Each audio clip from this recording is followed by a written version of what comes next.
hello, everyone. Welcome to our presentation. This is our first one of the new year with Bill Merchant from the D&H Canal Museum.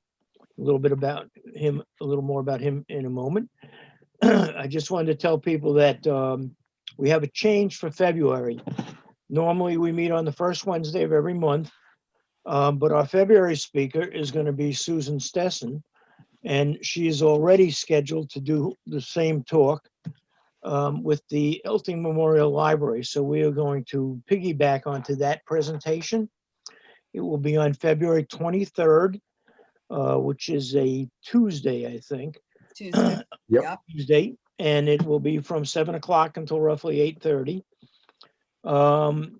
Susan, can you give them a little information about the talk, what it's going to be? Yup. I did a similar talk last year, and actually it was February 28th. It was kind of the last hurrah that everybody was out and about. What's going to be different this time is that descendants that live in the Midwest of the man that my talk is about, the Reverend James Murphy, who was a man that hid his heritage in the early 1800s that lived locally. The App family will be joining us in this presentation, which is really exciting. One of the first times that I've been able to do it there. I've spoken to Michael and Richard App, and I assume their whole family will be on with us. So that will be exciting. So even if you saw the presentation last February 28th, please join again. It should be much more interesting with the App family involved. Okay, great. And we will, I'll send out the information about that in early February with the new date, the corrected date and time. So that will be our February event. In March, we go back to the first Wednesday, and that'll be on March 3rd. And we are bringing back one of our regular speakers. We've had him a number of times, and that's Paul O'Neill. And Paul grew up here in New Paltz. He was an attorney in New Paltz and in Kingston. He was 14 years as the assistant district attorney covering the New Paltz area. He's now the commissioner of jurors for Ulster County. When he was just out of law school, he worked for Harp and Harp here in New Paltz, and for the first few years after he passed the bar.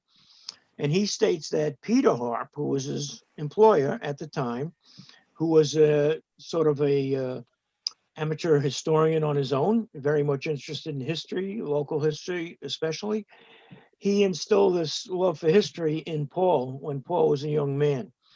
So anyway, the talk is going to be the history of the Ulster County Courthouse.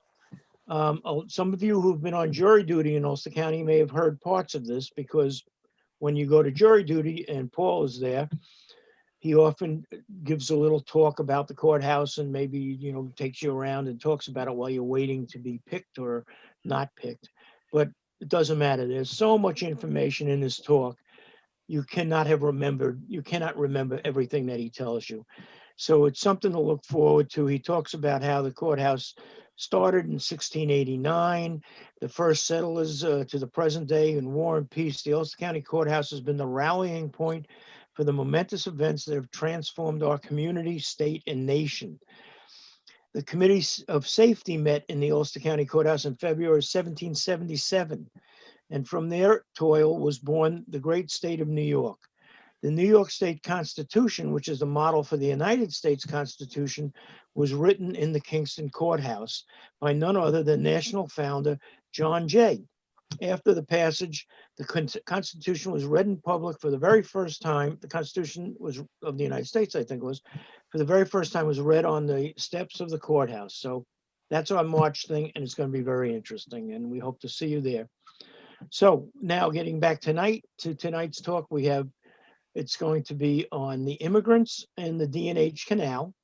As I said, our speaker, Bill Merchant, is with us, and Susan will read a little bit on his biography. Then we turn it over to him and we start. So welcome everybody, and go ahead, Susan. Okay, I'll try to be fast, but I have to warn you that I'm looking at my phone and it looks like it's in like in like one font. So excuse me if I stumble a little. Bill Merchant is a very active historian. Among his roles, he's the Deputy Director for Collections and historian and curator, as well as past president of the D&H Canal Society of High Falls, New York. He's also the president of the D&H Transportation Heritage Council. He's also vice president of the Ulster County Historical Society. He has presented on the subject of the D&H Canal extensively at the Canal Museum, as well as many other local cultural institutions. His presentations feature many wonderful period photographs of the canal and canal from the Society's extensive collection. He's currently working on a book about the canal. He has enlightened and entertained the members and the friends of the New Paltz Historical Society in both 2018 and 2019. So it goes on, but I think I want to get to Bill. So I'm just going to stop reading. The one thing I want to explain to everyone is Bill really wants to be as interactive as he can be on Zoom. So if you have a question while Bill is talking, put it in the chat and either Ashley or myself will read it. We'll interrupt Bill right in the middle of his talking and we'll give him that question. So, but we also appreciate everyone to shut your mics just so in case the dog starts barking or your child or grandchild or someone starts crying. So please mute yourselves. And if you have a question, throw it in the chat box. Okay, and now without further ado, here's Bill. Thank you, Susan. Thank you, Jack. It's always a pleasure presenting to New Paltz Historical Society. It's always a great crowd, and you've always got, it's always knowledgeable. I end up learning stuff, so it's wonderful. I would want to add, I hate to add to my biography, but I'm also the board member and head of collections at the Century House Historical Society here in Rosendale. In case somebody's on, I don't want them to think we've left them out. A wonderful facility and some wonderful folks. So, as you said, please feel free to ask questions, and let's let her rip. What do you say? Yes. So the first thing I want to say, and of course already, why are you not advancing? Try that one. My screen, of course, is just frozen. Let's just see. I'm going to stop sharing for a minute. Sorry, folks. You know, the one thing I didn't do was to see what's going on. Yeah, 1 second, folks. Slideshow, start from first slide. There we go. That's more like it. Now, I don't see any of you at the moment, but I probably can fix that too. 1 second, everybody. Let me just get Zoom back up in the corner. Okay. Oh, and I've got to start sharing my screen again. There we go. Sorry, folks. We were sitting there. Who knew that we needed to do something? All right. Now, let me just move this for a minute and go to, come on. Okay, so now we should be good. Slide 2 should come up. There we go. I have to thank, I got a stipend from the Ulster County Community Grants Fund of the Community Foundations of the Hudson Valley to direct some of my research on the marginalized peoples on the D&H Canal. Really great of them. I would have been doing this anyways, but when somebody has you do something like this, it really focuses you. And this talk and some articles and any number of presentations I've been doing have been a direct result, and it's been really great, both for, it enriches the story, and hopefully you'll find it as interesting as I have. So we're going to talk a little bit about the D&H Canal. I won't get too much into the history of the D&H itself, but for how it relates to the immigrant folks. So the start of the D&H Canal really was the Erie Canal, because that was the training ground for canal engineering. So you've got DeWitt Clinton starts the Erie Canal, and he gets this guy, Benjamin Wright, and he trains guys like John Jervis and James McEntee, who then go on and make their mark. But the D&H Canal gets started by the Wirtz brothers. They were good Quakers, Swiss immigrants who lived in Philadelphia, had a dry goods store, and got a contract to supply uniforms to the U.S. government. They got coal-bearing lands, and then they figured out a way to exploit that coal. They got some to Philadelphia, but they couldn't compete with the closer coal. Transportation costs, transportation infrastructure in early America was pretty bad. It was, one-way trails, Indian trails, rivers. So we had canal fever. And so the brothers quickly realized they got to get to New York City, and they decide that a canal is the way to go. And this is the D&H Canal when it was finally put together. Started in the town of Honesdale in Pennsylvania, traveled the Lackawaxen River, crossed the Delaware, followed the Delaware River up the Neversink, along at Ellenville. It joins the Roundout Creek, and it wound up in the town of Roundout here in Kingston, New York. Pretty crazy that that to get coal to New York City, you had to take this route, but you had the Shawangum Mountains. I think you can all see my pointer right here, and they were too big a barrier. Although the town fathers of Newburgh, way over here, wanted the canal to terminate there, and they even sent John Jervis from the Erie Canal to take a look. But those Shawangum Mountains don't get tunneled until 1872. I'll move this thing out of my way. You don't see it, but I do, or I hope you don't see it. So here are a lot of the luminaries, a few names that I've just mentioned. Philip Hone was the first president. They named the town of Honesdale after him. But do you notice something?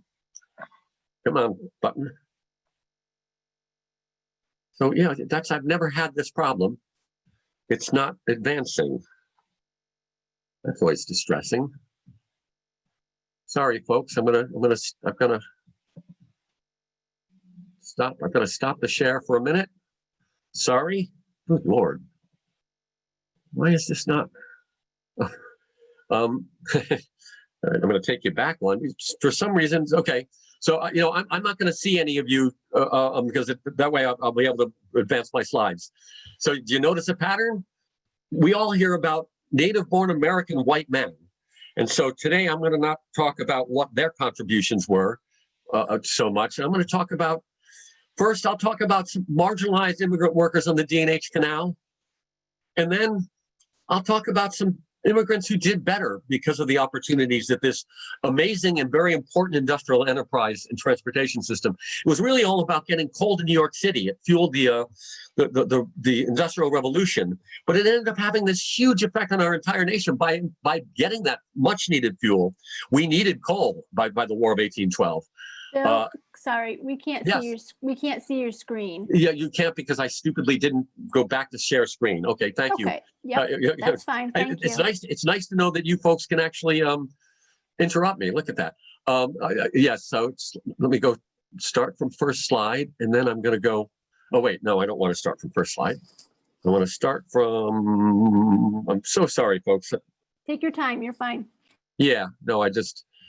The ugly underside here. Okay, so that's the slide that I started on here. Start from current slide. Now I have to go. Oh, there's the problem with that. I have to get back on Zoom to tell it to share screen. At least you're not watching all this, right? Screen. Okay, share. And now I've got to. So yeah, I've never had this. I've done this 4 times now. And I've never had it not advanced, but there you go. Always something new. So here, I'll go from that slide because I sort of had some fun with it. Notice a pattern, they're all American-born white men. And so we're not going to tell the story from that standpoint.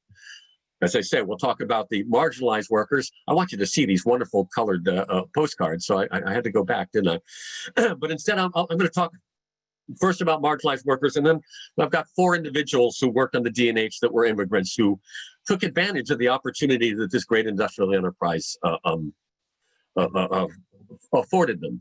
But first, just a quick aside, we're talking about marginalized people. We're talking about people that don't get put in histories. So even finding out how to find out their stories is difficult. And so most of my research relied on primary sources. Susan will tell you, any good, rigorous historian, you want to know what they said at the time. And we're uncovering a lot of mistakes in the secondary sources.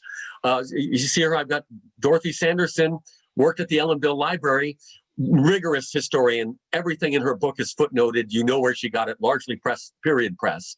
And her work was a big help for me. The guy on the right, the reminiscence, a salty character of the era, a surveyor and a lawyer. Typically, surveyors became lawyers because of being surveyors. He wrote his reminiscence after living along the canal. As a young man, he's seeing them build the canal. He's watching the surveyors. And then he lives along and works in Pond Eddy, right on Delaware. And then he writes his reminiscence, and it's a wonderful source of what was going on at the time. But a really great resource was the PA coal case. The D&H Canal Company made a deal to transport the coal of a so-called rival concern. Interesting, because all of the officers were originally D&H men, and they were going to. So they enlarged their canal from a carrying 30-ton to 80-ton boats, from boats that were 75 foot long and 9 foot wide, to a canal 90 foot long boats, 14.5 foot wide, and eventually they carry 130 tons of coal. PA Coal never pays the increase they said they would, and it becomes a court case. The D&H wins the court case, but they never collect. The PA Coal Company just goes over to the Erie Canal, the Erie Railroad. But this 5,000 pages of testimony is a wonderful source. I happen to own a set myself, and I've read about 3/4 of the way through my first reading, and we'll hear some stories that I was able to glean from this important source. I think it's important, it's good for people to realize where this stuff comes from. So to start to do the canal, who did you get? Well, here's Charles Dickens in 1842. Irishman, for who else would dig and delve and drudge and do domestic work and make canals and roads and execute great lines of internal improvement? Irishman. And he's right, as we find out. And I just recently read, somebody said that this was a common thing, they said in the 19th century, that to build a canal, all that you need is a pickaxe, a shovel, a wheelbarrow. Come on, give me that wheelbarrow. And an Irishman. Now it's funny, it's not footnoted, but I just loved, that's how entrenched they were. And in fact, we can see here, as many as 4.5 million Irish arrived in America. I've got a thing in there, I can't even read that. Oh, here we go. Between 1820 and 1930. Between 1820 and 1860, and this is the time when the canal was built and then enlarged in the 1840s, and then the final enlargement starts in, really it was the enlargement of 1850, we say. So in that time, the Irish constituted over 1/3 of all the immigrants to the United States. In the 1840s, there were half of all the immigrants. Interestingly, they were predominantly male, so that the canal construction was a lot of young Irishmen drinking and fighting. But there you go. You had a lot of Irish. You had jobs that even then Americans didn't want. In this time when we talk about immigrants being bad for America, this is just not true, people. Throughout our history, there have been jobs native people, well, not native people, but the Europeans that supplanted the native people, there have been jobs that have been beneath them. And so here, my friend John Johnston says that every contractor employed from necessity a large number of laborers, mostly and in most cases wholly of Irish nationality. So, here's a guy at the time who's telling you that in fact, it was the Irishman that dug this. Jack asked if, is that a pun, Bill? Entrenched. Is that a pun? That's a good one. No, that's just maybe the back of my brain, but thank you for that.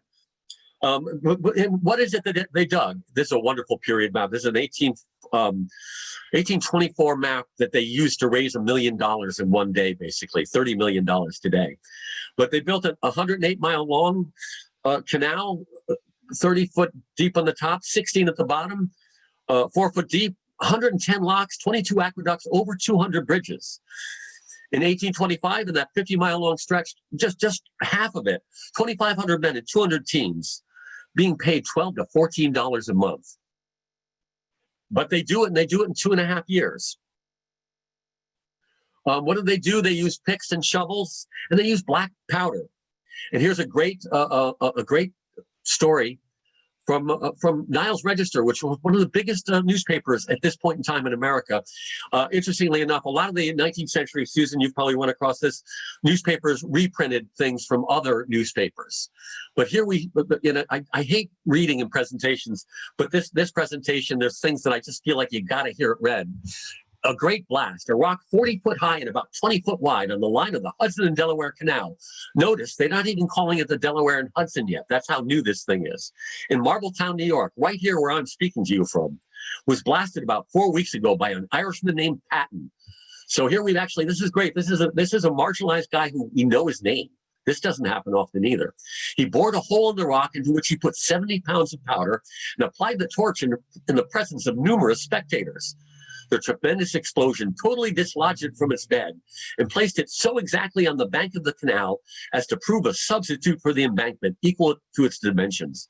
The contractor for that section had given Patton $5 to blast it, but the blast proved to be worth a full $100 to him.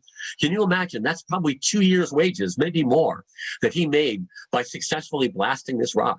A piece of the rock, 3 foot square, fell within 2 feet of one of the spectators and sunk so deep in the frozen ground that nothing of it could be seen.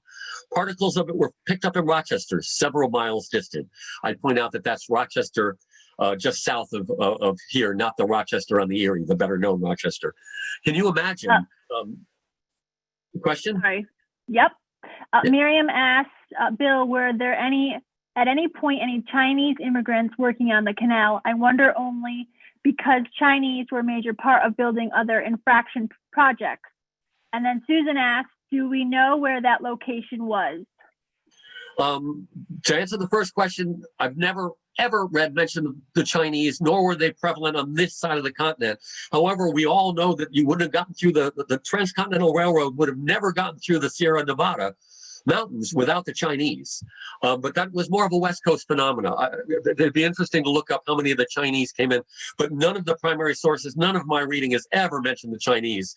It's Irishmen, it's German workers by and large, it's Welsh miners, so I'm getting ahead of myself, and it's African Americans.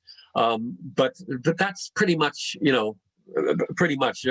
probably not. I'm not an expert on immigration, but probably not, I would say. And as far as where is it, it's very near to where I live right here in an old canaler's house on the line of the canal, built in they say 1800, or excuse me, 1820. I think it was closer to 1824 because the canal was going to come through and everybody knew what a benefit it would be. But the section of the canal that's in Marbletown, New York is just these 3 or 4 miles. It'd be fun to go see if I could find a spot where there's a giant rock still, huh? But, I could walk you on the only stretch it could be would be from, the Rochester town line about 2 miles south of me here to just outside of High Falls where the Rosendale line is. So it's like a 3-mile section. But I hadn't thought about going out and actually seeing if I could figure out where it was. That's a great idea, Susan. One fun spring project. So as I said, any other questions while I had that moment? Another. No, you're good to go. Sorry. Thank you.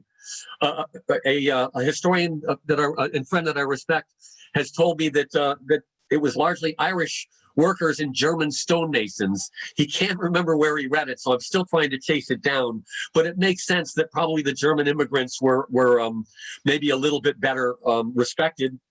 And possibly better trained. They might have but here the largest flow of German immigration to America occurred in the same 1820 to World War I. 6 million Germans. From 1840 to 1880, the largest group of immigrants. And in fact, Alf Evers in his book on Kingston points out that a lot of the Germans went, I forget where my mind is slipping, but that he points out Roundout it wasn't Alf Evers, it was the book on Roundout, I'm forgetting his name, but he was saying that it would have had a much more German flavor in Roundout. But eventually the town of Roundout has a German Catholic church and an Irish Catholic church. There were a lot of Germans, and we'll get to that again in a second too. But German stonemasons, you notice that I had that picture of John Jervis, the second chief engineer of the D&H Canal, a drawing of his aqueduct. And here's the High Falls Stone Aqueduct. Somewhere in the 20th century, it's no longer an aqueduct; it's now a footpath for the locals. But there you've got Jervis's drawing, and there you've got an aqueduct. I can't say definitively that he designed this aqueduct, but boy, it looks a lot like his drawing, doesn't it? The other thing that they needed to do was to mine the coal, and once they got past the surface coal, and it's interesting. In the 1830s, they were mining the easy-to-get coal, but it didn't burn as well, and they got a bad reputation, and it took them a few years. Maybe John Bolton even lost. He was the second president. So Philip Hone is their first president. You saw his picture on one of the early slides. But he steps down within a year because he's elected mayor of New York City And he figures it's a conflict of interest, although he remains deeply involved with the D&H company his entire life, and certain facts about the D&H are gleaned from his diary, his writings. But once they started digging into the earth, nobody here had the knowledge, and so they would go and advertise in British newspapers to get experienced miners from the British Isles, especially Wales and Scotland. Earlier, before we opened today, I was noticing, I think Robert Powell is with us. Dr. Powell, he's an expert on the D&H Gravity Railroad. He's of Welsh extraction, lives in Carbondale, where a lot of the people who came from Wales during the 19th century era of the D&H Canal to mine that coal. So, you know, if we didn't have the knowledge, we relied on immigrants in their knowledge, in their expertise. And to this day, Carbondale is a Welsh town. Were the stones in the aqueduct made with the Rosendale cement? In fact, Rosendale cement was discovered while digging the D&H Canal. Currently, the earliest primary source I have on the discovery of Rosendale cement is the D&H Canal Company in their first annual report. So I think it's March of 1826, they report that the natural cement, they were going to import it when the Erie Canal was being dug. Candace White discovers this dolomitic limestone, figures out how to make it cement out of it, sort of rediscovers, because people used to know how to do it. It was near Chittenango, not Chenango. I get it wrong. Somebody recently corrected me on Facebook. You've got to love social media. They keep you honest. And so the D&H company was going to bring their cement from the Erie Canal, but in that annual report, they say specifically a geologist hired by the company. And so that's interesting.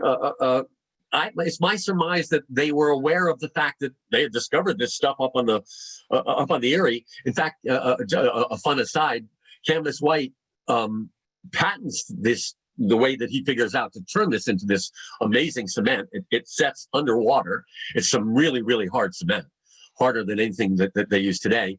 And he patents it, but everybody violates his patent. The state of New York gives him $10,000. A decent sum in that day and age, for his knowledge. So the D&H company hires a geologist to go along on the route to, and what do you know? Here in High Falls, they discover natural cement. Some sources say it's on the Snyder estate. It's on my bucket list to figure out. Although if it was in High Falls, the Snyder estate was never in High Falls. Some people also credit James,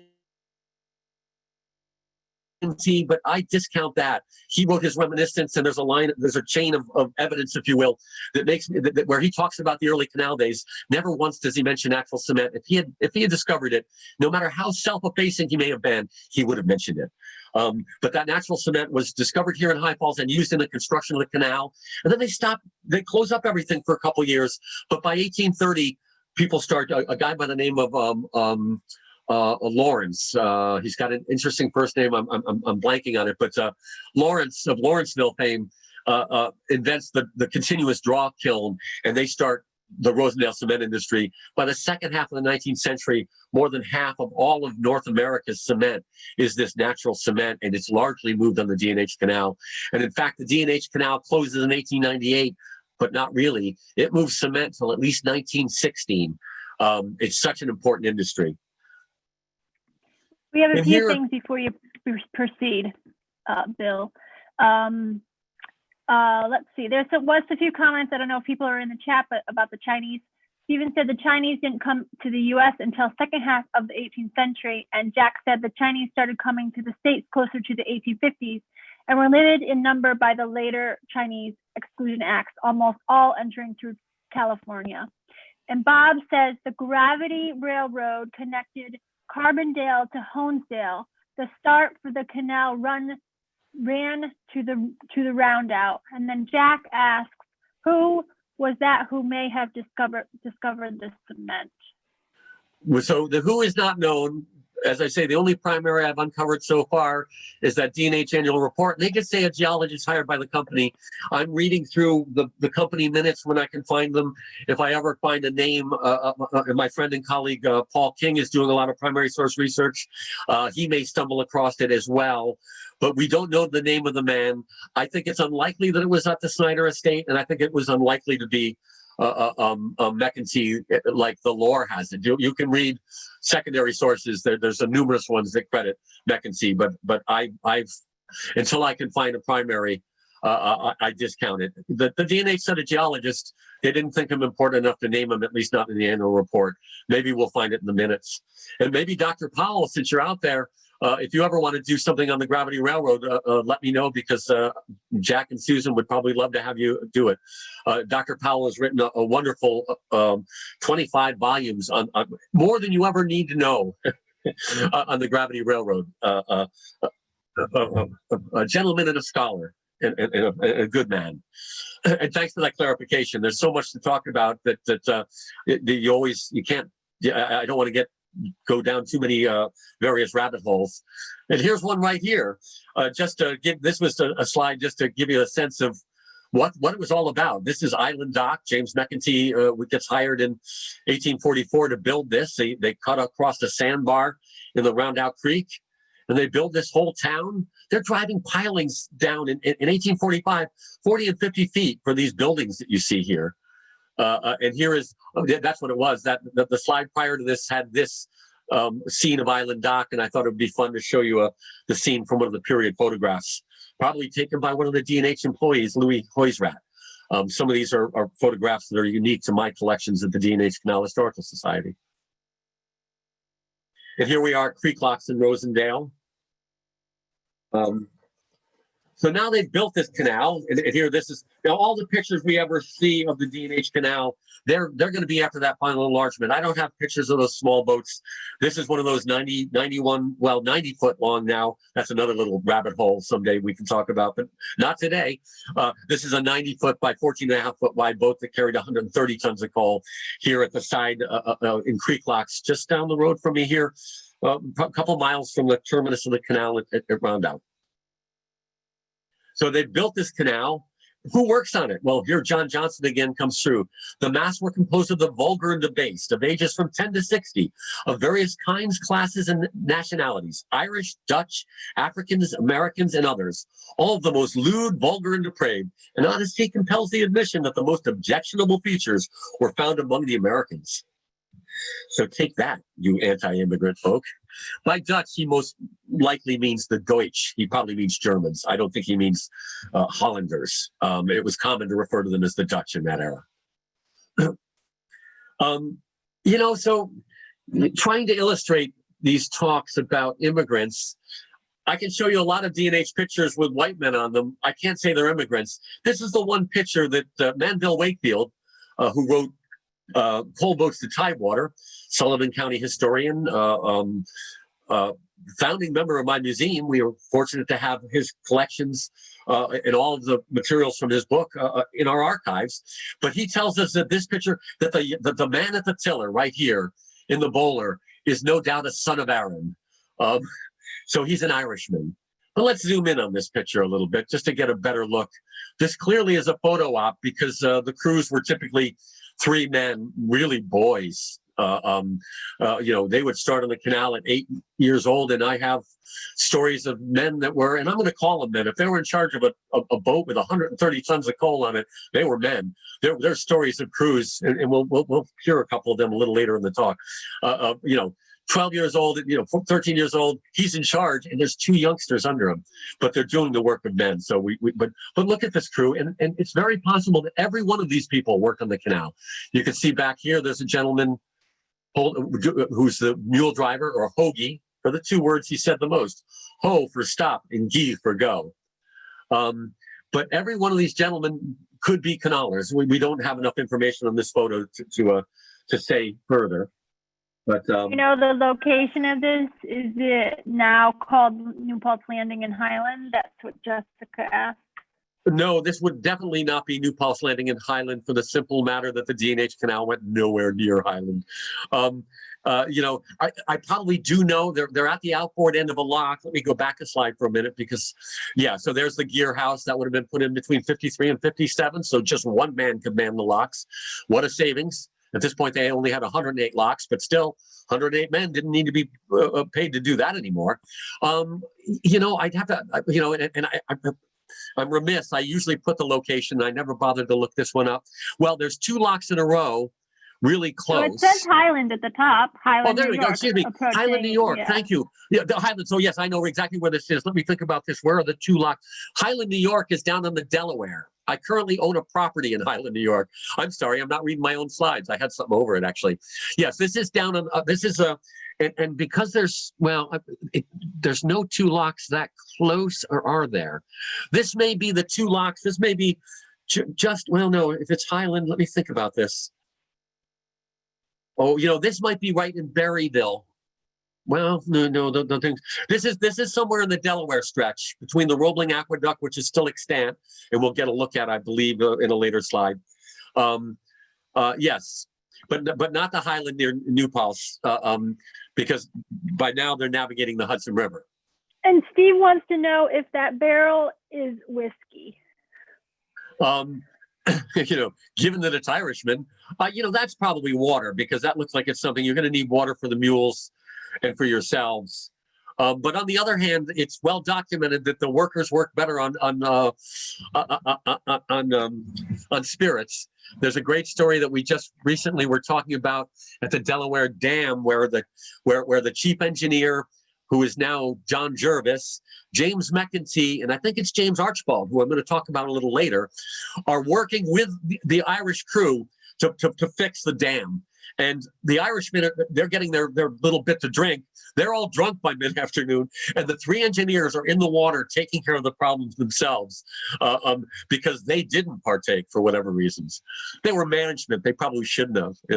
There's talk of them having to get their rations and stuff. So. One last question on that photo, if you can go back one more time. Oh, absolutely. I didn't realize. Yep. That's okay.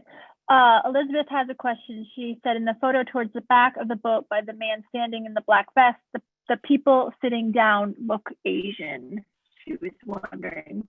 That's a good point. And that's interesting. It's always hard. I have the same thing. I'll have this problem next month. I've got pictures that, well, he looks pretty dusky. That could be a black man. Sure. Maybe, just because the massive Chinese immigration was on the West Coast, makes sense. It's much closer to China. That doesn't mean that there weren't Chinese. And the one I'm looking at, I think it, let's see where my pointer is. That face in particular is looking like it has a little bit of an Asian cast, but you want to be careful with that sort of thing, don't you? Yeah, and Sarah made a comment that some Irish look Asian, so. Well, again, it's the problem. This slide is that you might have noticed it was my opening slide. That's because it's the only picture I have where I can go, well, we're told this, and even then, we're told by a secondary source. We're told that this gentleman here was a son of Aaron, as he put it, as Wake, as he was called, put it. It's fairly likely that these gentlemen were largely foreigners, because as you can see from the newspaper accounts and stuff, this was an enterprise that I will say definitively would not have been built nor operated if they didn't have cheap immigrant labor. This is just a fact. And there's a dog on that boat too. Yes, there is. And in fact, thank you. See right there. Yep. We all love our animals, right? It's great. The D&H Canal Company was really good. You got in trouble if you mistreated your mules. You may have owned those things, and they were expensive. A good mule cost you $100 at the beginning of the season in the 1850s.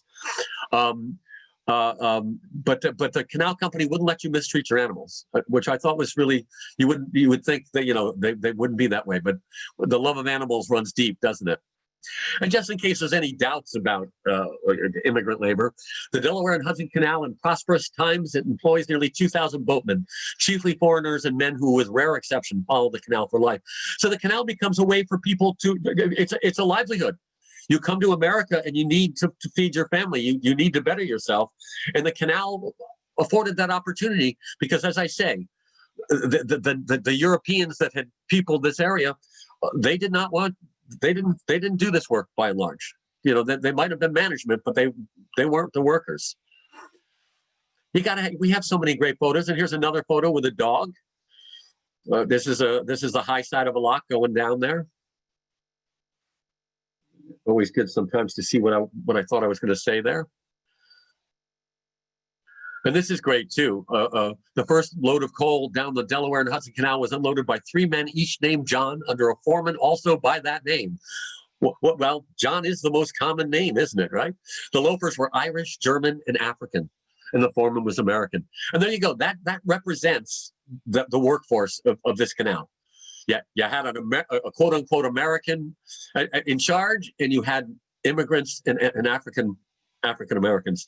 By the way, a loafer was somebody who sat at Island Dock, shown in that earlier picture, and unloaded coal.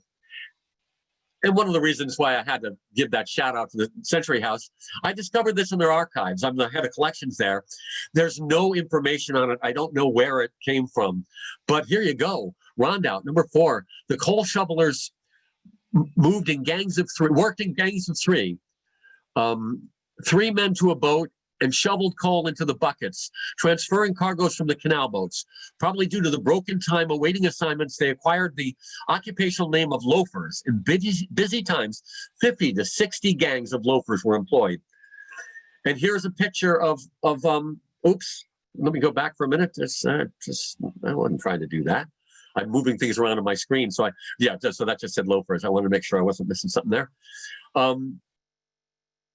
Not necessarily denigrating, loafers, but the fact is part of their time was waiting for boats.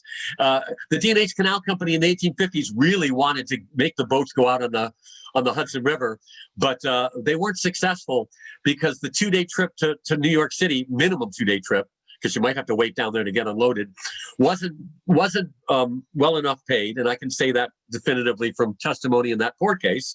But they also, you were buying your own boat, and the full river boats were $1,400 in the 1850s. A boat that was like a full river boat, but not adequate, was $1,200. The full river boats needed about 1.5 feet more on the gunnels to navigate the tidal estuary that was the Hudson River. But the cheapest boats were section boats that were designed for the Morris Canal, which needed boats in 2 pieces because they had an inclined plane, and the boats, a 90-foot boat, you couldn't put on a carriage and take up a mountain. But these boats were only $800. And so for a period in time, the 1850s, 1860s at least, they were prevalent. And here's where capitalism works for the common man. The canal company wanted you to stay on the boat and take it all the way to New York so they didn't have to pay loafers. But the people had the choice of buying an $800 boat that couldn't go out on the Hudson River, and they were unsuccessful. So the canal company dusts themselves off, and they just figure out another way. It's not really in this talk usually, but by 1890, they make Scientific American. They make the cover of the June issue, celebrating the technology that they were utilizing to speed up unloading coal. This company was fascinating. They developed a modern corporation. They employ whoever they got to employ, and they're innovative throughout their run. During the final enlargement of 1850, and here we have a letter from November of 1849, Chief Engineer Russell Farnham Lord talking about, it's the wintertime. We'll get people down, Honesdale, all the way up to Pond Eddy, and we'll get people down to Wartsboro, to help on the enlargement. But we're going to have to advertise in in the New York papers for workers. They would also advertise overseas. They would advertise in England, in London and stuff. But he says his instructions to William Seymour, I believe at the time as the treasurer, we should get them in about equal proportion of Irish and German, as they're better controlled that way. I always get a chuckle with that, he knew he had an immigrant workforce. He knew what they were like. And here he's saying, give me a mix. I think I'll do better with that mix. So now I'll tell you the story of a marginalized gentleman or two, because here I can. And so what you're going to see here on the left is a page from that testimony, and then I'll go and summarize it for you just to make it easier. John Murray, born in Ireland in 1824-25. At the age of 15, he comes over to the D&H Canal and he finds employment here, and there for $5 a month as a driver or a hoagie. He was illiterate. We know that because the testimony tells you whether they actually signed it or whether they used his mark. And there's a wonderful picture of a young man. Hard to say, that's a lot younger than 9 years old, isn't it? who knows? It may be that he was just a child there for the picture, and that this man's in charge, or it could be he was actually working. I wouldn't credit it one way or the other. But you know, there's a hoagie for you, and a team of the mules, the preferred animals being mules. The next season, he works up to Bowman, $8. What that makes him 16 now. By 1846, he's captain. Can you imagine? So now 1846, that makes him 19 years old, and he's in charge of a boat with two people, presumably younger, although not always, as I've uncovered in some of the stories. I don't think they're ones that hit here. But, he's a resourceful guy. In the winters of 1849, 1850, he's working in the winters as well. It was hard, if you had seasonal employment, to find something to feed your family during the winter months. But when they were enlarging the canal, there was a lot of work to be had. But I thought it was great.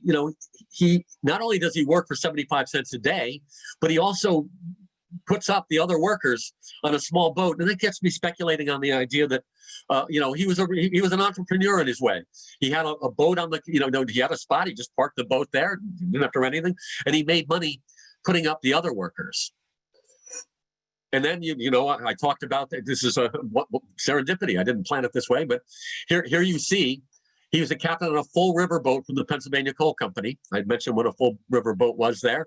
And this is a wonderful, well-known picture. This is from the 1875 Beers Atlas of Ulster County.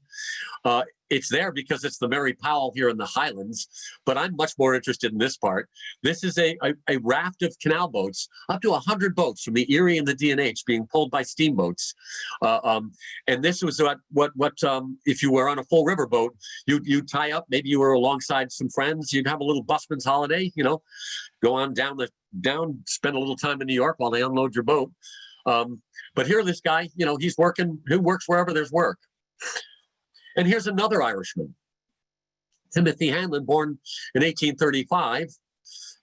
He apprentices as a stonecutter, so he's acquiring a skill. But when he comes here, he starts working as a mule driver on the D&H Canal. By the way, a lot of this book is available online. I own copies of it, but it's wonderful. The internet's making it a lot easier, don't they, Susan, for us historians? What did historians do before the internet, huh? So he starts working. This particular gentleman's story is really fascinating to me. He because of just the number of things he does. He starts as a driver for $5 a month, 1850.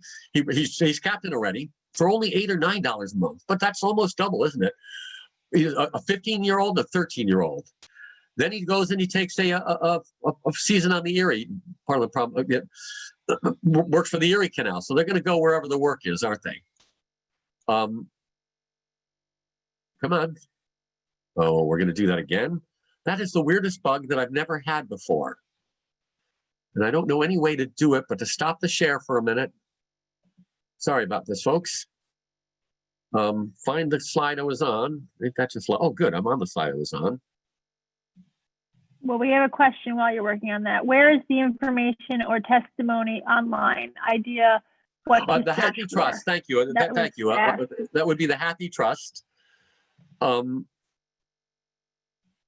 me put Zoom back up so that I can hit the share screen. I want to share this screen. Hopefully this has worked every time. Come on. And now move this thing. You don't see it. I don't think. Maybe you do see that part of my screen.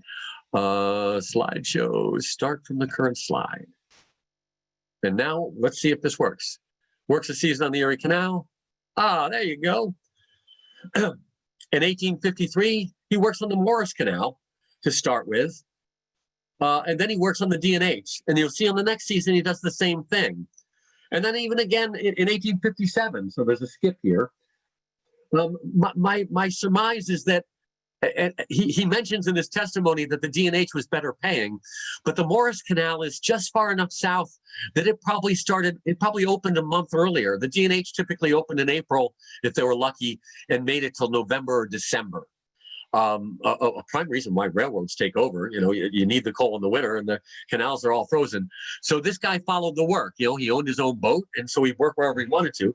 So that explains him starting on the Morris, but then going back to the D&H, he gets better pay. But then he starts on the Morris, but now he's on a steamboat the fashion, goes to Alabama. Then he's a fireman on a steamer in New Orleans. Then he moves back to Virginia, works at a blacksmith. And in that same year, or later that season, he's back up north operating a canal stable and liquor store in his hometown of Jersey City. 1859, he's doing something else. So you come to America, you find opportunities, and you take what work. And some guys work really hard. It's interesting. The D&H Canal Company, you owned the boat, but they reserved the right to move 3 tons of material on those boats on the way back on the return trip. And then you could hire out, you could move other stuff for other people. They didn't care. The guys in the testimony who walked away with $200 or $300 at the end of the year, they worked harder. They went and made sure they had a cargo on their boat in both directions. The guys that didn't work that hard, they wind up with subsistence. The canal company was also smart. You didn't get all your money till the end of the season. I always like to say it was so the Irishmen could have something to drink on for the winter. I'm a little Irish myself, so I'm not slighting the Irish, mind you. But there were other industries. Once you had this wonderful transportation system, a number of industries now had a means to get their products to market. Rosendale Cement, as we stated earlier, discovered by the company during the initial construction of the D&H Canal. And as I already said, this is the thing with questions. You got ahead of things. By the second half, they're supplying more than half of our cement needs. Can you imagine? Huge industry. And again, it's an industry that it was largely Irishmen that worked. And there again, I've got another wonderful picture of really young boys. And I to another historian said, I wondered about whether, because they were in their Sunday best, I wondered whether they actually worked on it. He said, indeed they did, because they could crawl into crevices to set charges. Childhood is a 20th century invention. In the 19th century, you didn't have a childhood. You started working for your family as soon as you could work. You saw that picture of that young man. I don't know. He could have been working as a regular hoagie. So the natural cement industry, a huge industry. This is Lawrenceville, Watson Lawrence. I remembered his first name. This was one of the companies that he started to exploit that Lawrenceville cement. And this is a recent photo I just discovered. I just love it. It's the Rosendale Trestle, now a very popular hiking part of the Empire State Trail. And there's the mines that's now the home of the water company. But those were the Lawrenceville cement mines, right in Rosendale. Route 213 now runs. It's hard to figure from this picture. In fact, these might not be, as I think about it. I'm not sure. This might be another set of mines because they all start to look alike, don't they? Barrels, you asked about the barrel. I was going to say it must have been a cement barrel. Barrels were what they used to move the cement. So every good cement maker had, so the town of Whiteport had at its peak, they were making 1,000 barrels of cement a day and 800 barrels. So there were a lot of immigrants who worked as barrel makers. Bluestone. A naturally occurring sandstone. It also comes in red and green, but the blue is the most sought after. It's got the wonderful characteristic of not being slippery when wet. And so it was a prized material for sidewalks in New York City and all around. Kingston still has some of its bluestone sidewalks. I know I see them in Beacon, New York. Pond Eddy down on the Delaware had huge bluestone reserves that I contend were only commercially viable because the D&H Canal was there. This is a little unfair. Obviously, the canal is no longer, this is a 20th century picture. But it was a big business for them because they had the means to get that heavy product to market. And many sources refer to the Quarry Irish, probably a derogatory term. And here's a wonderful picture. Those of you who know the Roundout waterfront will recognize this is an early Portland cement plant. All that's left of it now is that smokestack, but this was the Portland cement plant. Here's one of the many ice houses. That was a big big winter employment for canalers and farmers. And here's a bluestone dock in the derrick and the bluestone sloop. And one more slide for bluestone, again from the 1875 beers. Here's the Fitch's Bluestone building. This was the largest largest supplier of bluestone in America in the 19th century. Now it's a private residence, but still an extant site here. Yeah, I'm sorry. Jack said a few slides back that this is the Joppenberg. The water company is about a mile west on 213. Yeah, no, it's funny, I looked at it and just the mines reminded me, and I just, oh, that's what it is. Just now I'm looking at go, wait a minute, then that trestle couldn't go that way. Absolutely correct. I can't tell my cement mines apart, apparently, Jack. Another big industry. So the local Shogun conglomerate was very sought after. A lot of the locks, certainly the cutstone locks, the atypical cutstone locks that comprise the National Historic Landmark 5 Locks Walk here in High Falls, were made with that. They made wonderful millstones.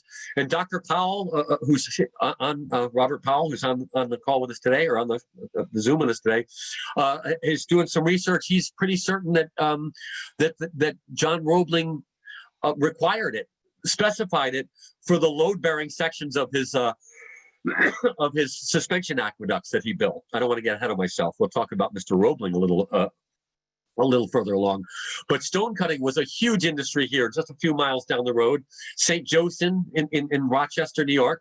We actually know the names of all these gentlemen. Remember how I said how you started life early? How old do you think this gentleman is? But he's there with a hammer, just like the rest of the men. I've got the names of all these gentlemen. I won't, I'll have to put them up in the slide in my spare time. And there's one of the local millstones. It's said that the local millstones rivaled the French, which are apparently the best millstones you could get. And just one little sad tale. It dovetails because now we talk about a boy.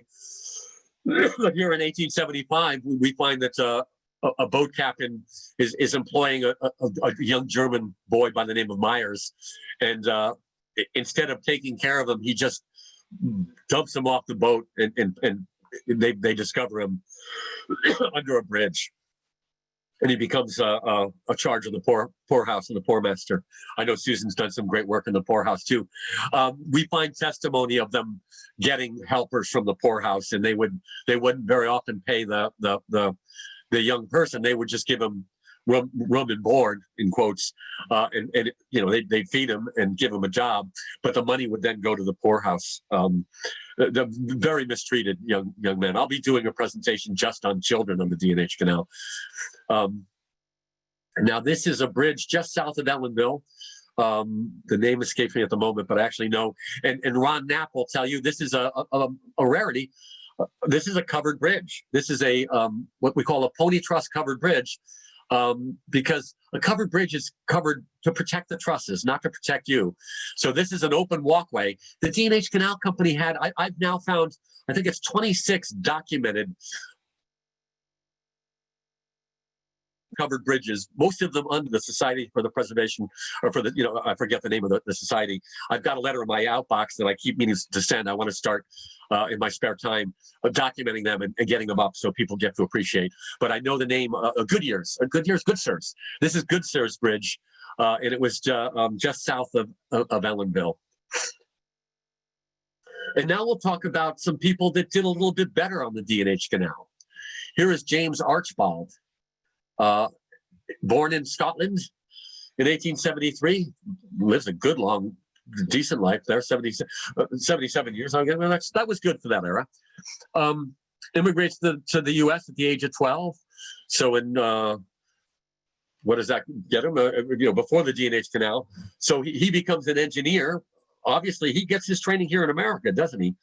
He trains with John Jervis on the Erie Canal, in fact, and he becomes the resident engineer. So he works under John Jervis. I think John Jervis leaves in 29 or 30, but James Archbault takes over the D&H Gravity Railroad. It's designed by John Jervis. So Dr. Powell was getting ahead of me again, see, when he wanted to let you know. The mines were in Carbondale. The head of navigation was in Honesdale, and there was about 1,000 foot of the Moosic Mountains to get over. And they had a thing called the Gravity Railroad.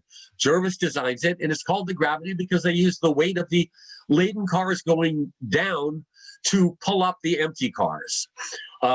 It's a little bit of a misnomer because they also used horsepower, water power, and eventually steam power. It gets redone 5 or 6 times. I'm sure Dr. Powell will weigh in with the exact number in the chat. And it gets more and more efficient each time. But Jervis basically hands off this. So the cars were connected was supposed to be chain, but iron chains broke. We weren't very good at making them. So they went to hemp rope for a while. And once again, I'll continue that story with another one of the gentlemen I'm going to talk about here. But the Gravity Railroad, they go over to hemp rope. It's expensive. They take it down because they don't operate on Sundays. They take down that hemp road, 17 miles of it every night, every Saturday night. They take it down and put it back out Monday morning. But the Gravity Railroad was its own technological innovation and wonder, but it becomes really James Archbald's life work. He takes over the gravity and improves it, makes it better and better as they get more and more coal, as they mine more and more coal, as they want to transport more coal. They need to increase the capacity of both their railroad and their canal. They end up 1 million tons of coal, I think it is, in like 1870 that they're marketing. Here's a great shot of the Gravity Railroad. Unfortunately, there's very little of this left to enjoy, but this is a wonderful shot. Silas says James Archibald designed the 1845 configuration of the Gravity Railroad. There you go. And that was at a point when they were enlarging the canal. They're finally successful. The 1830s aren't so good for them. They're not very good for the nation. 1837, there's a depression. But by 1840, John Wirtz, God bless him, he gets them going so much that they start enlarging everything. And so Archibald is basically, he's the man as far as the gravity goes. But the gravity by 1872, they're doing passenger traffic, and in the 1880s, people are going up. So this is a zoom in of it's a postcard shot of the gravity, and it's just showing you the passenger cars. I'm inclined to think that this is a Sunday, but it may not be. It might be one of the regularly scheduled. All of a sudden, now the gravity is a way for you to get across the Moosuc Mountains from Honesdale to Carbondale if you need to do that. And Farview, the gravity. Sorry. Silas okay. also said the Gravity Railroad rebuilt was 4 times in 1829, 1845, 1859, and 1869, and then converted to a steam locomotive line after the Gravity Railroad closed in 1899. There you go. And that's why it's always more fun to let other people talk too. We'll get a better product for it. Farview becomes a favored destination for people for Sunday outings and picnics. So obviously the canal company started operating on Sundays when they found that they could make some money. They weren't that good at Quakers, apparently, huh? They even go so far as to have various events and the like at Farview. And Dr. Powell's got a whole excellent volume just on the history of Farview. Makes fascinating reading, and in fact, I'm due for a reread just on that. And James Archibald also in 1851, he becomes the first mayor of Carbondale.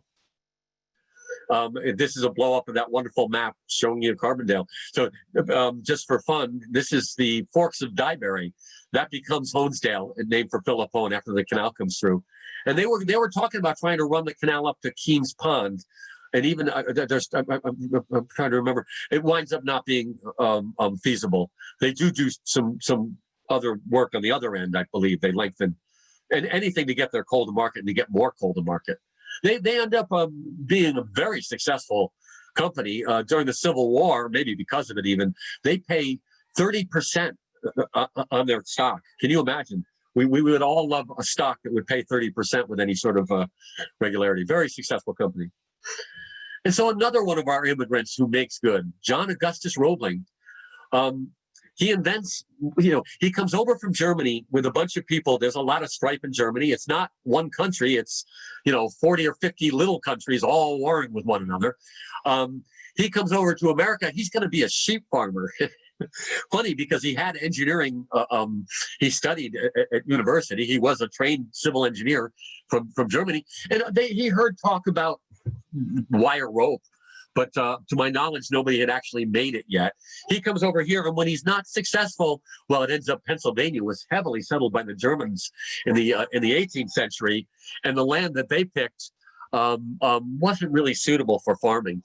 So he starts making wire rope. on his farm in Pennsylvania and becomes immensely successful. In fact, he's one of the richest men in America, largely on the strength, not of his engineering prowess, but on his wire rope business.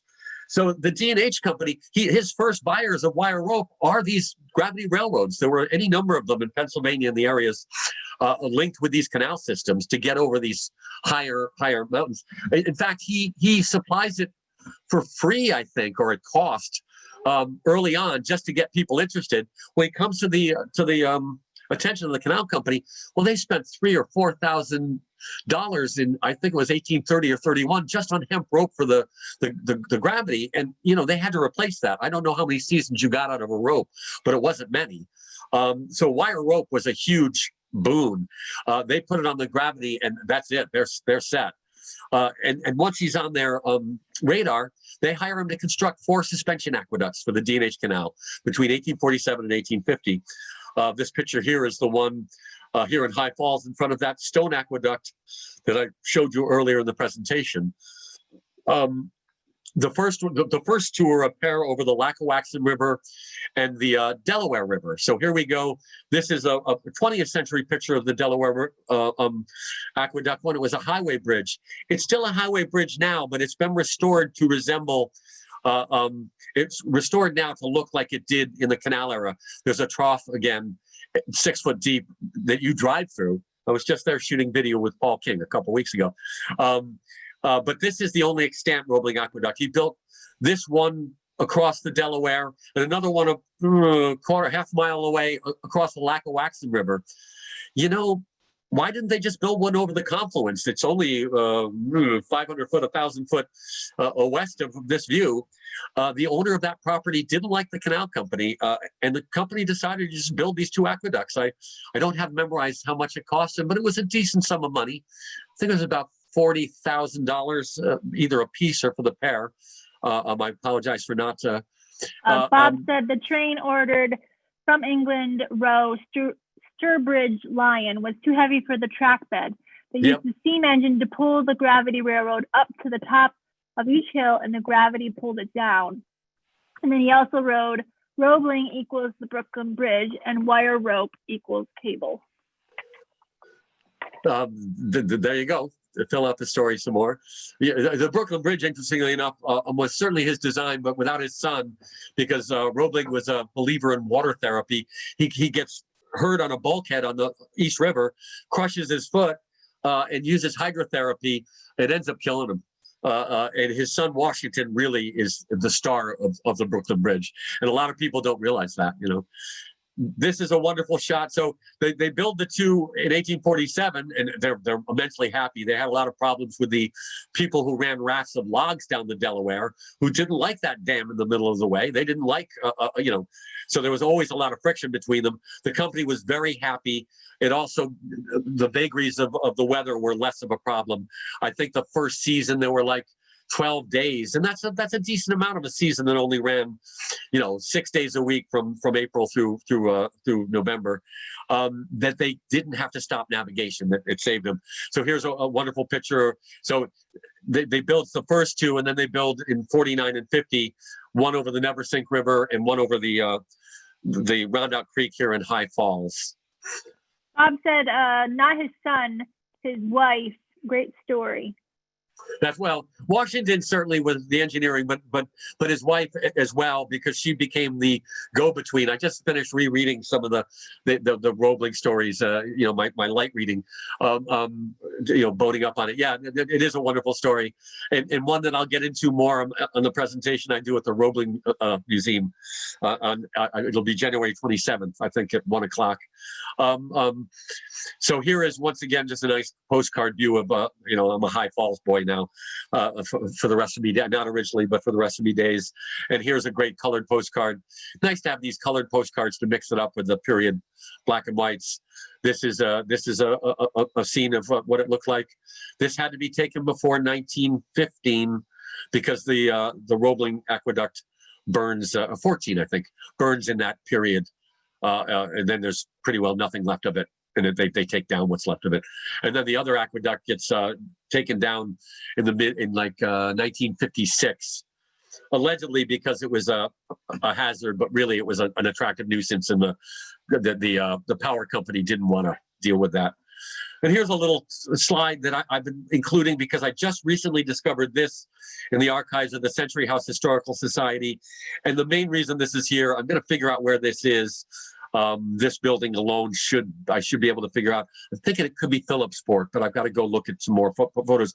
But the main reason that this is here is that I'm trying to figure out why this cutout of a bobby is there. If you blow this up, that's a British policeman. And it's a little smaller than life. Well, maybe it's not smaller than life size, but for the life of me, I can't tell you why that boat has a bobby on it. So I'm open. Anybody has suggestions? I'm thinking maybe it's a stage prop that somebody got. I mean, I don't know, but you want a little comic relief, a little interest in your talks, don't you? Peter said, as to Roebling and the Brooklyn Bridge, his wife was key. Oh no, I'm not saying she wasn't. She was. In fact, some people thought she had engineering knowledge. She didn't have any training, but she was such a go-between.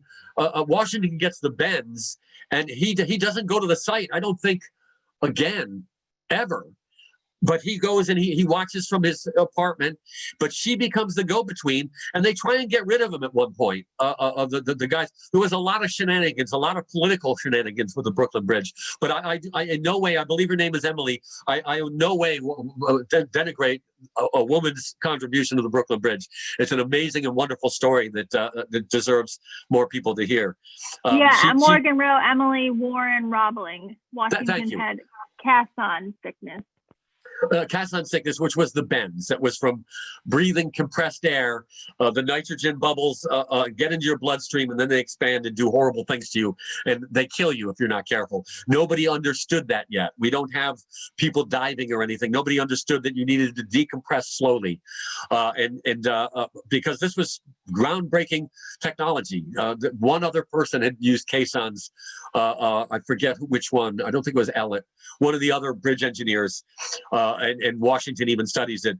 And it was because he got the bends that his wife stepped up, and she was immensely important to that project. At one point, they try and get rid of Washington Roebling.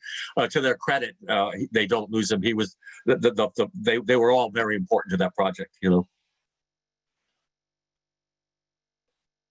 And here's another fun one: George von Beck. George von Beck is a German engineer. He's on the wrong side of one of those revolutions in Germany I was talking about. Again, Germany wasn't Germany yet. They don't unite until 1872. There's some, I don't have the numbers, maybe somebody out there knows, many small little, Bavaria, Bohemia, and Austria, and there's all these little, and there was all sorts of turmoil.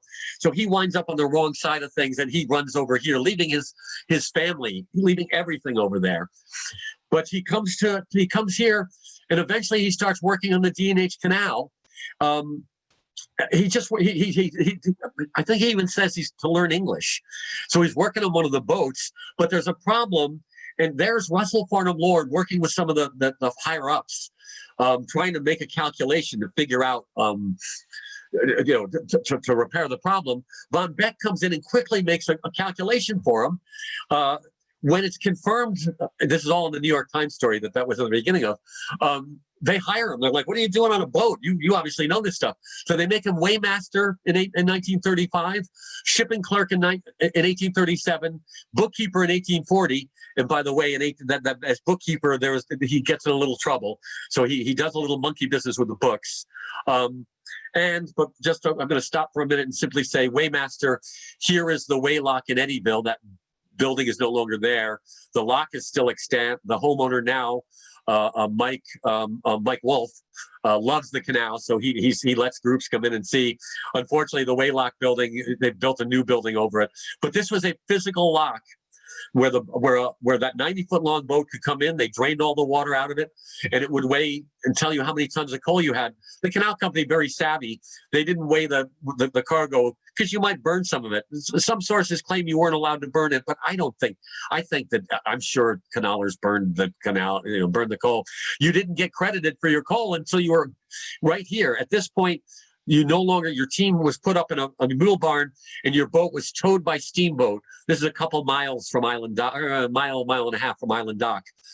So they weighed you here, and that's when you got credited. And so There's he a was couple of, sorry, go ahead. no, I never know when to interrupt you. I'm sorry. That's all right. Jessica said well, these are related, I guess, maybe earlier. The Canal Museum site in Highland Falls mentions tow girls and tow boys. Was that a local Hudson Valley nomenclature? And then someone, Actually- and then Paul asks, I'll ask them both so then you can have them. Perhaps the Irish immigrants were having fun mocking the British police. Oh, that was for the last photo. Oh, yeah, thank you. There's a good one. See, that's why I love to put these things out there. Yeah, sure. The Irishmen didn't like the bobbies, did they? A good one. That actually wouldn't be Highland Falls. That would be High Falls. That would be my institution. And some people love to tell those stories. I've never seen a primary source refer to a towpath boy or a towpath girl. What I do know is they called them hoagies. And I've read things that say that was a regional term, that it was only used on the Erie and the D&H Canal. But then I read that James Garfield was a hoagie on the Ohio canals. So now I'm really confused. But towpath girl, certainly there were many girls who also worked, and we have the names of some of them. That's a whole nother presentation. With this, I'm concentrating on the immigrants. Early when I did my first presentations, I would get disappointed because I didn't tell a story. But I know too many stories. The fact is, I like to try and tell a coherent story, and I hope you'll come back and hear more of the stories. There's so many stories in so many ways, so many dimensions to the story of this great enterprise. It's a really important American story. This little canal had a huge effect on a nation that was much smaller. It was just all the states east of the Appalachian Mountains. This is a different time. You have to wrap your head around there. 1851, he's the paymaster now.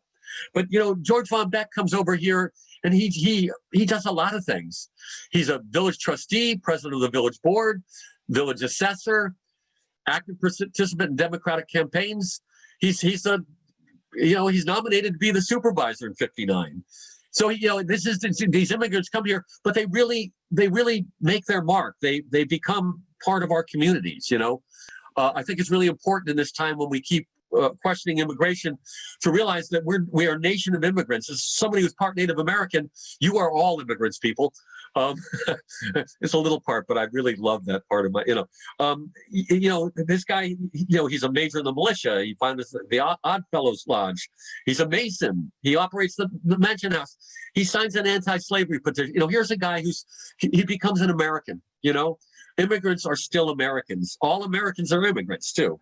Ruth says hoagie, and then Jack says, I think ho or engie, but Bill will know. And then Sarah says, thanks, Ruth. Just thinking of our hoagies, which others call subs. And then Peter says hoagie. Well, now the hoagie as a sub is Hoagy, but I've seen an institution that had that instead of Hoggee, which we canal snobs. That's the way we spell it. I've also had people on Facebook say, apparently ho and gee is left and right for ox teams when you're plowing. And so I had to scratch my head a little bit, but I can say definitively, there's testimony. In fact, there's one boatman who says that some of the mules were smarter than the boys. I just love that. But in fact, the mules were on a 10-foot wide towpath. They didn't have a choice. They knew to follow the towpath. However, the crews were supposed to be 3 men, but they would very often work shorthanded, which would mean that you wouldn't have a mule. If you had well enough trained mules, you had to have somebody steering. You might have a guy who was both the mule driver and the bowman. And so he may be on and off the boat. You needed to have your mules. You didn't need to have them go left and right. You needed to have them stop and go. So I'm sure that ho and gee was, well, I took horseback riding in college back in the, when was that? A long time ago, back in the 70s. And those were the terms that we used then for stop and go. But towpath boys and towpath girls, that sounds like a romantic 20th century thing. I've never read a primary source that referred to them as thus. But I'm sure somebody at the Canal Museum at my institution may have used that phrase. In fact, I've seen it in some of our interpretive panels and stuff. It's a nice little thing. And now I believe this will be the final gentleman for their talk. I have no idea how long I've run or what time it is, and I don't care. Thomas Dixon. And thank you, Dr. Powell, for this picture. He was the only person of the people I wanted to talk about, the only immigrant that I didn't have a picture of. And I knew if I reached out to Robert, he'd have one. And indeed, he obliged within a half hour and more. Born in March 26, 1824, in the Leeds of Scottish parents. He Canadian, and then moved to America in 36. Now, he doesn't start work, unlike all the rest of them, his story doesn't begin on the D&H. Oh, excuse me, I take that back. I'm confusing things. He does start work, like so many of them, on the D&H. However, so there's a wonderful picture of that is the hoagie. And how old is that young man? And again, I'm going to call him a young man because he's doing a man's work. He's going to work 12, 14 hours, walking 3 miles an hour, possibly barefoot, guiding that team. He's in charge of them completely. But to get back to Mr. Dixon, he starts the Scranton manufacturers of locomotives. Huge business, you know. It's his company. In Scranton and Wilkes-Barre. I'm probably saying that wrong too, huh? And here a little bit more. So they become an industrial giant of the time. And I don't know, and maybe Robert can weigh in on this, but he gets tapped. I forget who he succeeds. I knew a minute ago. He gets tapped, and he's president of the D&H Canal Company from 1869 until 1884. A good long run, a well-respected man, but a man, another immigrant who made his mark. Not a marginalized character, but since the title of the talk is Immigrants, I thought it would be he was an important enough guy to include him here. And just the things you find when you start to research. This is just them moving his body so that he can be buried in Scranton, presumably. Because that's where the company that bears his name had gone from. And just here, the CP Wirtz. Eventually, of course, the D&H Canal. I'm pretty sure, you know, Robert can probably weigh in on this. I meant to look this up. The CP Wirtz.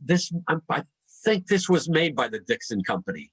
In any event, I always have a slide at the end showing a locomotive. I like this one because this is actually at Honesdale. So this also relates to them in the latter period, possibly. Well, certainly they used steam engines at least to move the coal. This looks like the Honesdale Basin here. And here's one of the piles right there. Correct me if I'm wrong, Robert. But by 1898, finally the canal company realizes that it's no longer making the money. I contend that it wasn't losing the money until then, maybe the last couple of years. I'll get to the bottom of it in my spare time. But Jessica asked, have any of these trains survived? That's an interesting question. Well, certainly the Starbridge Lion, parts of it. The Starbridge Lion was the first steam locomotive run on tracks in the Western Hemisphere, albeit for one day. A gentleman, Horatio Allen, starts out his engineering career for the canal company, but quickly realizes that locomotives are going to be the thing. This is like 1827. He quits the canal company, goes to England to study locomotives because they're starting to make steam locomotives. The canal company takes advantage, and they first instruct him to hire iron strapping to strap the gravity. So the gravity railroad, it wasn't railway tracks like you and I know today. It was hemlock stringers with 1/2 by 2-inch iron straps nailed to it. We didn't have the capacity to make good enough metal. They bought it from England, and they had Horatio Allen, while he was there, arranged for the purchase. And then they also directed him to buy 4 locomotives, the Starbridge Lion being one of them. They're like $4,000 a piece. The Starbridge Lion and the America are shipped over for sure. And in fact, I'm pretty sure all 4 locomotives made it. The other 2, we don't have a lot of information on, and there's conflicting stories. But we know both of them come over. And in May, Philip Hone goes, and on one day he goes to a foundry in Manhattan, and he watches one of the steam engines up on blocks just turn the wheels. Everybody comes. It's a wonder. And then 2 days later, whatever it is, he goes and they watch the other one. You know, this is a technological wonder. You know, it's a vehicle that works by steam power. Indeed, it does transform the world, doesn't it? The Starbridge Lion gets over here, and they run it for one day. John Jervis had spec'd it out for 5 tons. It winds up 7 tons. There is endless speculation. And so why don't I weigh in? I'm pretty sure that the problem was that nobody thought about the difference in weights. And this has happened in the 20th century too.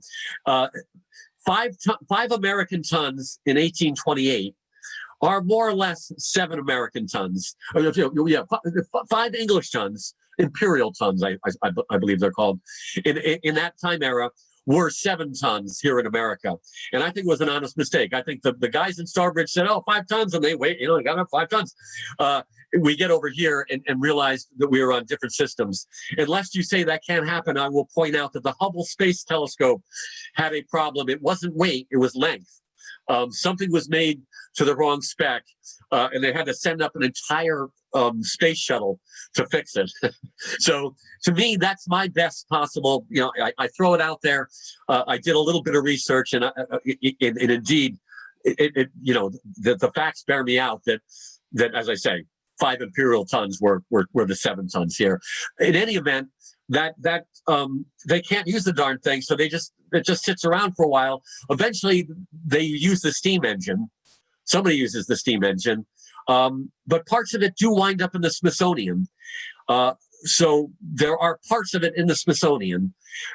In 1933, a replica was built by the D&H Railroad Company. That now, it was built in Schenectady. The D&H Railroad ran through Schenectady, New York. And it's on display in the Wayne County Historical Society, which is in the 1860-something D&H office buildings in Honesdale. So that's extant. Otherwise, to my knowledge, I certainly only that part of the Starbridge Lion is extant. Whether the CP Wirtz or these later ones, there's another thing for the list of things to look into, isn't there? But, Elizabeth asked, the steam engine replaced the canal boats to transport coal. Basically, there was a lot of overlap. So here a few things early on, and this ties into another kind of a quote unquote controversy. Packet boats. Packet boats were boats they carried packets of mail and passengers. They plied the Atlantic Ocean. They had packet boats on canals as well. People tell me, oh, there were no packet boats on the D&H. Well, that's ridiculous. There's just no pictures of packet boats, and that's because photography ascends in the middle of the century. Locomotives early on, railroads couldn't handle great weight, but passenger traffic quickly, so it took a while for railroads to be able to carry the volume and weight of the coal. So that kept canals viable throughout the period as they developed capability.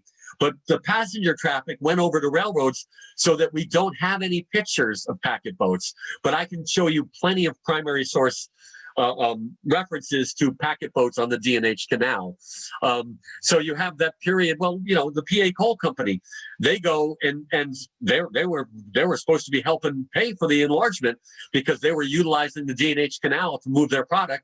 When they lose the court case, instead of paying, they just go, fine, the Erie Railroad can now handle our traffic. And the D&H by 1872 controls railroads from Manhattan all the way to Montreal. So they're becoming a railroad. And in fact, when they closed the canal in 1898, the canal still operates until 1916, just not operating coal anymore. It becomes a cement line. There's a story I could do a half hour on or an hour on too. But you have this time where the two industries are the canal is sort of just doing what it's doing. It kind of hits an end point. The railroad industry becomes more and more capable, and to the point where the coal company, that was really what the D&H Canal Company was, drops canal from its name, sells off the canal for pennies, $10,000 to Kirkendall, and continues moving their product very successfully. They don't stop being a coal company and turn into a freight line until the middle of the 20th century, when petroleum supplants coal as the favored heating source. So, were there any major disasters at this time, either with the railroad or the D&H Canal? Well, there's a whole presentation too, for God's sake. There were many disasters. There were mine disasters, deaths in the mines on the D&H. There were drownings. There were floodings. it sort of depends on what you call a disaster. There was the Black Smoke Mine collapses in Rosendale. I think it was in 1898. Those were tough times. I didn't get into it too much when I talked about Patton the Blaster, but there was a dangerous job for you. You got paid more to be a blaster.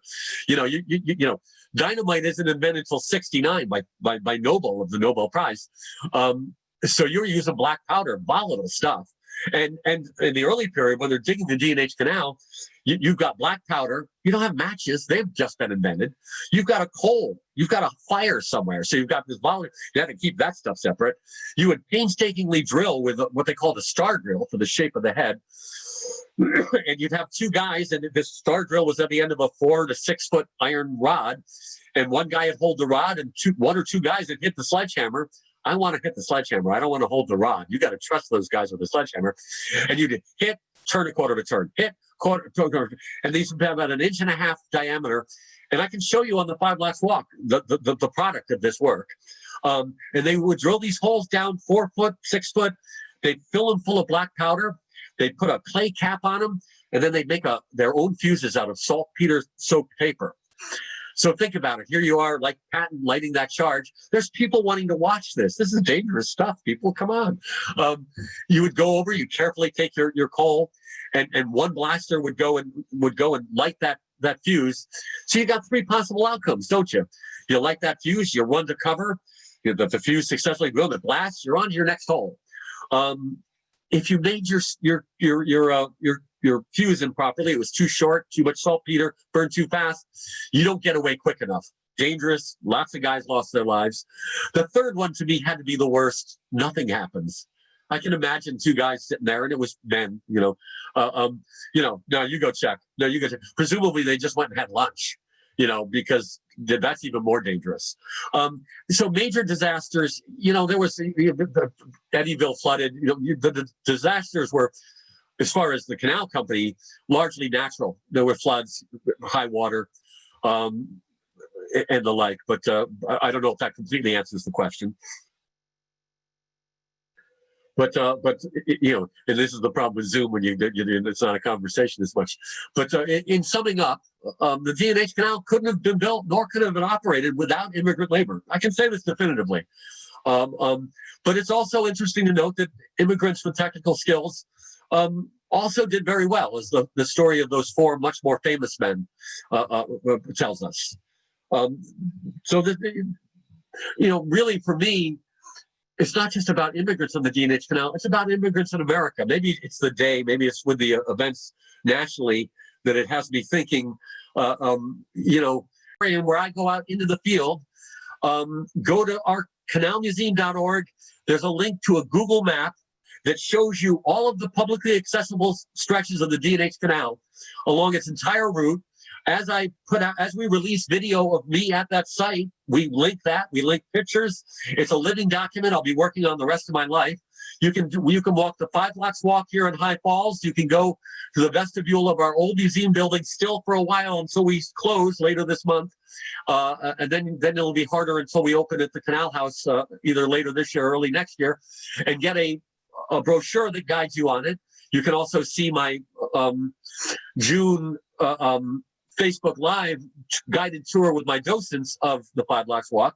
You can do the Town of Accord Rail Trail, and I have a document I've written, a self-guided tour of that I wrote for the Accordion magazine that tells you what you're looking at. It's the New York O&W Railroad built over the D&H Canal. It runs from Kerhonkson to the Accords Veterans Park, and there's lots of great stuff there. But if you go to canalmuseum.org, there's links for our YouTube channel. Please go and subscribe. It does us more and more. If we get enough subscribers, we'll start making money. We'll start have a revenue stream. And you can link this Google map, and it'll show you all the places. Sullivan County owns the entire canal bed, and they do the best job of opening it up. I'm trying to get a trail. I'm president of the Delaware and Hudson Transportation Heritage Council. I would like to see us make a trail from Port Jervis, New York, to the Empire State Trail here in Rosendale. It can happen. Right now, in the works, there's an almost continuous trail from Accord all the way south of Wurtsboro. I'm trying to think of where it breaks up. Somewhere in Orange County, even the bash, you get to the back. Yeah. So there's a pretty decent stretch, and I show you pictures. I tell you where you can park. I tell you where it's legal. So you can have endless hours of enjoyment on the D&H Canal with those sources. I'd also point Peter out. still has his hand raised as well. Sure. Was Go there ahead. an, Go ahead. was there an ice industry on the canal? No, I don't imagine it was. Well, first off, the canal was pretty filthy. A lot of the, a lot of the sewage either from the boats or along the route got in it. I don't think you'd want to use ice from that. They also, the winter was time for repairs. Most of the locks were lined with white oak, so within about 10 years they had to be renewed. In fact, you can see in I think it's the 1839 annual report, they apologized for how expensive the repairs were, and I sit and speculate that was the year a lot of the white oak lining went. It had all been underwater for 10 years, and it finally rotted. They had to replace it. Okay. And how about the New York City Aqueduct and how it impacted the roadbed, so to speak, of the canal? The only connection between New York City aqueducts and the canal is the fact that John Jervis was the engineer for the Croton Aqueduct, Croton Dam. They never, the twain never directly met, if you know what I mean. Okay. Right? They're too far afield. I mean, certainly it's funny because I'm here in High Falls, about a mile, not even a mile away from me. There is one of the, I don't know if it's a pump house. There's a 1910, was it, building that there's all sorts of activity. I'm going to find out what they're doing. It's the Ashokan Tunnel. And the Ashokan Tunnel runs right from the Ashokan Reservoir here in Ulster County all the way to, just gravity fed, all the way to New York City, tunneled under the Hudson River, and supplies water to New York City. So it's a fascinating story, a technological story, water story related, but no real connection to the D&H Canal. But once you start getting sort of sucked into these things, I do at least, I'm fascinated by that as well. And I'm proud to say too that we are the listing, the National Historic Landmark listing of the D&H Canal is being updated. We got $50,000 the government put into it. The contract's been let. I'm the lead historian, I'm proud to say. I've found 179 specific sites still extant that I want to see landmarked, that I want to make sure get put into the record. And I will make sure it get put into the record. It's a wonderful resource. Our new museum at the Pew Tavern here in High Falls is going to have a visitor center. We're going to celebrate the local trails, and as a lot of them connect to the D&H Canal. A lot of them are on the D&H Canal. I have to do a shout out to our partners at Open Space Institute who funded our acquisition of the Canal House. They have opened up so many trails, both the D&H and rail trails. It's a big industry, tourism here in Ulster County is our biggest industry. We've got wonderful resources, and it's great that we're preserving them and celebrating them. They're fascinating. They're very important. The D&H Canal had an immense effect on all of America. It's a history all Americans should learn about. And we here at the D&H Canal Historical Society are doing our best to make sure they do. I think your cat or your animal is telling you something. Oh, she's always telling me something. This one, Nikita Katrina Pajamas, my little cat. She just doesn't like it if I don't give her some attention every now and again. I don't see anyone have any other questions. I know there's some other chat talk, and I will send you the chat as well, Bill, so you can read some of those that people were commenting back and forth. I appreciate that. If anybody has any questions, email me, historian@canalmuseum.org. I'm happy to give you a call or to email back. I'm delighted and blessed that I employed doing, that I'm getting paid to do this, people. I couldn't be luckier. We've been so busy through this horrible pandemic. It gave us an opportunity to up our online game, and we're reaching more people now than we ever have. And so you got to make lemonade, folks. Well, Bill, I just want to say that it was great, as usual. Great talk. We got a bunch of comments from people there at the end, thanking you. And I think your idea, to be interrupted whenever there was an important chat thing worked well. Got a lot of interaction with the audience that way. And, it was great. And we look forward to having you again sometime. Well, thank you so much for the pleasure and the honor. And I'm looking forward to both Paul and Susan's talks. They're on my calendar.